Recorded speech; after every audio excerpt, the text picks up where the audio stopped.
Hoje, 29 de março, uma sexta-feira santa, e que Deus nos ajude a iniciar esse canal para que eu pare de protelar e pare de fugir. Conte logo toda a história da Sargento Isabela, porque esse canal já é o meu xodó.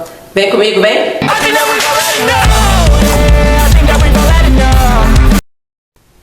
Alô, perrengueiros de plantão! Sim! Esse é o primeiro vídeo do canal Perrengues Militares. E eu já, ousadamente, já nomeio os perrengueiros de plantão, a galera que vai estar aqui comigo assistindo e acompanhando toda a trajetória da Sargento Isabela, porque foi um perrengue atrás do outro. Se você gosta de boas histórias, de histórias de perrengues, e se você tem curiosidade com relação aos bastidores do ambiente militar, esse é o seu lugar. Porque aqui eu vou estar contando a história da Sargento Isabela, a minha história de 12 anos de Força Aérea Brasileira, sargento de carreira, e trazendo aqui algumas situações de bastidores que ninguém tem coragem de contar. Vem comigo? Então vem! Aproveitando que esse canal é muito novinho, na verdade o clipe dele, vou colocar o clipe dele aqui na aba para vocês terem uma noção, foi de 1 ano atrás. Ou seja, eu já tô com essa ideia desse canal há um pouco mais de 1 ano, mas eu fiquei protelando com relação à organização, agenda, produção. Já aproveita, se inscreva para dar força aqui no canal e clica no sininho em todas para ser notificado dos novos vídeos, já que esse canal ele é muito inicial, ele está iniciando agora. Agora a gente está dando stop. Pronto, plena Semana Santa. Deus nos abençoe. E se você quer ter um contato a mais, trocar uma ideia comigo, já me siga nas minhas redes sociais. Vou deixar aqui o Instagram, @belacaetano_oficial, já siga por lá, e o TikTok Perrengues Militares. Teremos lá pra frente uma página do canal, mas calma, vamos começar contando essa história. Toda trajetória tem o seu começo. Toda longa história tem o seu início. Começou por algum motivo, veio de algo. Eu vim de uma família de tradição militar por parte de pai. Isso a partir do meu avô. Ele era um militar do exército, chegou a patente de oficial, agora eu não sei exatamente em qual posto. A partir dele, tiveram um filho e alguns primos meus. Meu pai não chegou a ser do exército, a servir, dizendo a minha avó, né, eu até acredito, que ele quis servir sim, mas ele não pôde por conta de um problema na coluna. Isso meu pai nunca admitiu. Mesmo eu tendo vindo de uma família por parte de pai, que era o lado mais próximo da família, sendo de tradição militar, não foi por influência da família que eu escolhi a carreira militar. Esse não era o meu sonho de infância. Meu sonho de infância era outro, não ser militar. Eu lembro bem, eu fui criada, sou carioca, para quem não sabe, sou cria de Magalhães Basto, um bairro de classe média baixa da zona oeste do Rio de Janeiro, que é bem próximo a uma área militar muito conhecida, a Vila Militar de Deodoro. Aquela região lá era muito familiar para mim. E eu lembro de uma vez que eu era pequena, eu tinha 6 ou 7 anos, eu estava com a minha mãe esperando um ônibus, num ponto de ônibus, em frente à Vila Militar de Deodoro, quando dentro do quartel, de fora a gente via, tinha alguns militares em forma hasteando a bandeira. E eu lembro da minha mãe perguntar pra mim: filha, você nunca quis ser militar? Não tem vontade de ser militar? Olha que lindo. Eu falei: não, mamãe, imagina. Acontece que quando o destino traça, ninguém escapa. E uma série de coincidências na minha adolescência foram acontecendo para que todo o percurso fosse se desenhando. Hoje eu enxergo desta forma. Desde a minha entrada para o segundo grau, para o ensino médio, que na época eu ainda estudava numa escola pública perto da minha casa, em Magalhães Bastos, e eu tinha visto um colega de turma falar de um curso profissionalizante, análises clínicas, laboratório. Eu super me interessei, mesmo tendo um professor de geografia que falou que fez esse técnico e odiou porque mexia com cocô, mas eu estava super interessada. E ainda assim, na época eu só sabia de cursos técnicos profissionalizantes que tinham que prestar prova para entrar para fazer esse curso profissionalizante. Os 6 da vida, né? Só que eu tinha um receio de tentar essas provas e ficar por conta de matemática, física. Essas matérias sempre me pegavam. Só que do nada, assim, um belo dia, meu avô calado pegou a motinho dele. Ele era daqueles que usava a moto dele para rodar o Rio de Janeiro. E ele rodou a região da Zona Oeste, próximo onde eu morava, e foi em todos os colégios particulares que ele poderia ir para pegar informações sobre ensino médio. Calado, ele fez isso por mim. Meus avós faziam tudo por mim. Essa é a parte que eu tenho que respirar para não chorar.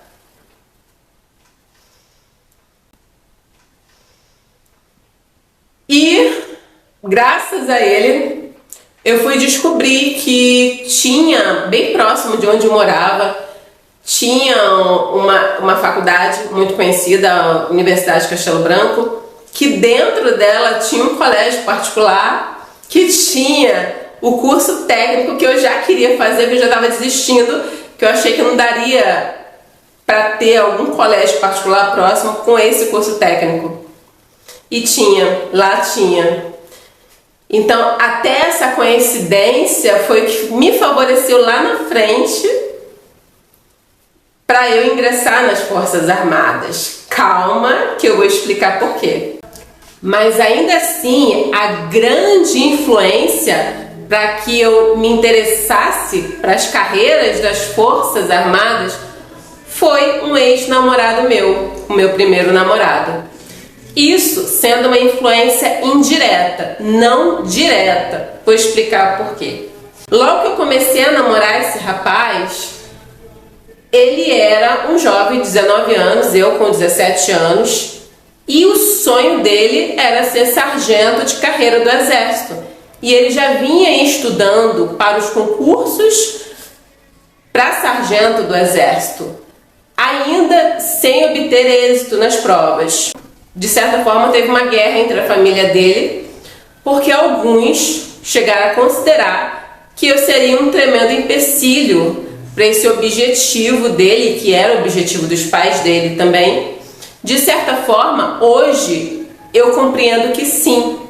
Porque se você está tentando prestar um concurso bastante concorrido, que tem um foco, você tem que se dedicar aos estudos, qualquer início de namoro vai tirar o teu foco. Mas o rapaz também era bem marcha lenta nesse sentido, né? Vamos combinar. Porque ele já vinha prestando outros concursos, não tinha obtido êxito, e ele não era daqueles que ficava estudando. Então, assim, na verdade, o namoro era só um adereço, não era exatamente, nunca foi um empecilho. Mas, coincidentemente, serviu de influência para mim todo esse movimento, porque foi a partir do convívio com ele que eu busquei entender mesmo essa vivência militar, esses concursos militares que existiam, mesmo eu vindo de família com uma certa tradição militar, até então não me interessava por isso. Foi a partir desse namoro que eu fui buscar entender e pesquisar e ver se dava pra mim. E aí foi que eu conheci um concurso chamado EAGS, Estágio de Adaptação à Graduação de Sargentos, porque curiosamente o concurso que ele tentava para sargento do Exército de fato não me interessou, mas eu busquei pesquisar e entender concursos semelhantes das outras Forças Armadas. E aí eu comecei a me interessar muito, porque na época eu tinha 17 anos de idade, eu já estava terminando esse meu ensino médio no 3º ano, iria me formar.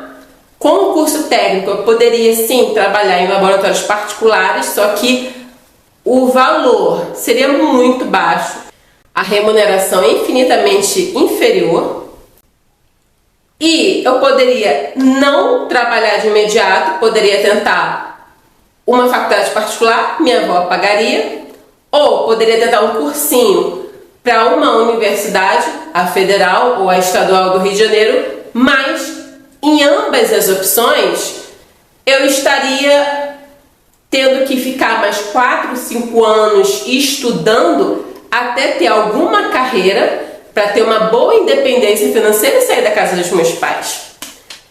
Sendo que eu sempre quis sair muito cedo. Ah, mas Isabela, como assim? Você sofria na casa dos teus pais? Não. Mas na adolescência já existia uma certa dificuldade de me ambientar com os costumes dos meus pais. E ali era a casa deles, não era a minha. Eu sempre entendi dessa forma. Então, assim, com pouca idade, com uns 17, 18, 19 anos, eu já queria o meu canto. E para isso eu tinha que me sustentar sozinha.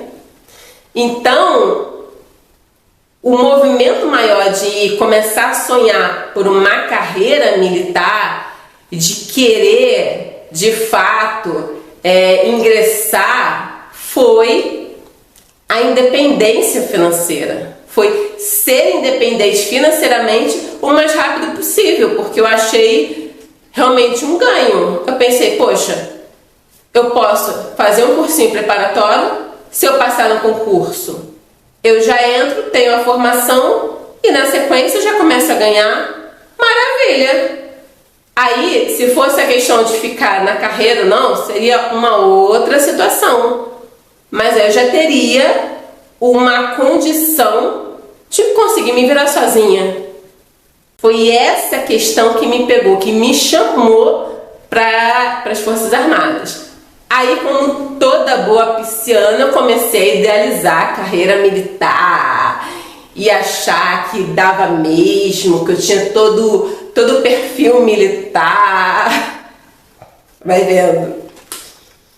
Foi a partir desse momento que eu decidi começar a estudar. Por uma coincidência, que não existe coincidência, logo na sequência da minha decisão de querer tentar um concurso militar, no caso já era o EAGS, abriu um concurso e eu tentei esse concurso. Eu estava me formando no meu 2º grau, técnico de laboratório, com 17 anos, e foi a primeira tentativa no concurso. A saga vai continuar. Quer acompanhar? Próximo vídeo. Aguarde aí. E já compartilhe esse vídeo para as pessoas que também gostam desses assuntos, têm interesse nessas histórias, tá? Beijo enorme. Tchau, tchau.